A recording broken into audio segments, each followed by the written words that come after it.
ये is it a big deal कि UAE ने ओपेक को जो है छोड़ दिया, खैराबाद कह दिया? देखें, बिग डील तो है। अब ओपेक को समझने की ज़रूरत है सबसे पहले कि ओपेक है क्या।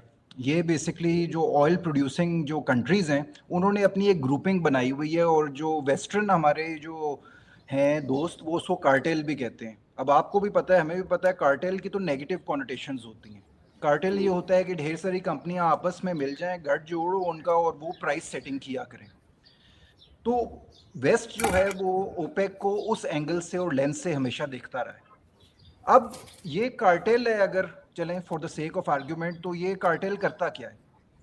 अच्छा, इनका बेसिकली मकसद ये है ओपेक का कि वो बेसिकली जो सप्लाई और डिमांड है ऑफ ऑयल उसको मैनेज करें, कि जी certain number of barrels per day की प्रोडक्शन हो, उस प्रोडक्शन के ऊपर वो प्राइस को कंट्रोल करें।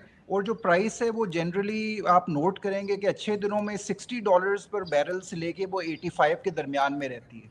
अब क्योंकि जंग वगैरह हो रही है इसलिए अब वो जो प्राइस है वो 100 से भी ऊपर चली गई है। कुछ एनालिस्ट कह रहे हैं कि अगर ये जंग चलती रही तो ये 150 तक भी पहुंच जाएगी, और उसका ऑब्वियसली इम्पैक्ट पूरी दुनिया की इकोनॉमी पे होता है।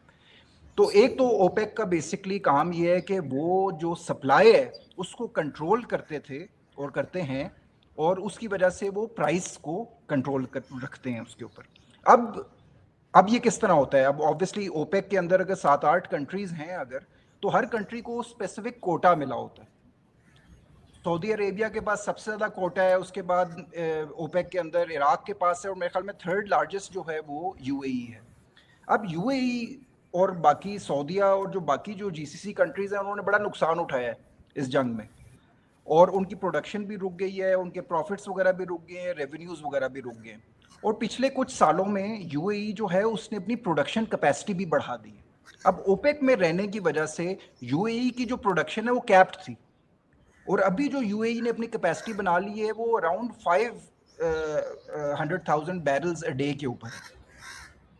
अब ओपेक से निकलने के बाद यूएई का मकसद क्या है? वो बेसिकली प्रोडक्शन भी कंट्रोल करना चाहता है, वो प्राइस को भी कंट्रोल करना चाहता है। वो चाहता है कि जो प्राइस है वो मार्केट डिटर्मिन करे, और ये डिमांड यूएस की तरफ से बहुत पहले से आ रही है। क्योंकि अभी ओपेक से अगर हम बाहर निकल जाएं तो ओपेक के अलावा ओपेक प्लस है जिसको रशिया लीड करता है, और उसके अलावा दुनिया का जो लार्जेस्ट ऑयल प्रोड्यूसिंग कंपनी जो कंट्री है वो यूएस है, जो सबसे ज़्यादा ऑयल और सबसे ज़्यादा गैस प्रोड्यूस करती है। और वो काफ़ी अरसे से डिमांड कर रहे थे कि आप प्राइस को मैनेज ना किया करिए, उसको मार्केट के ऊपर छोड़ दें।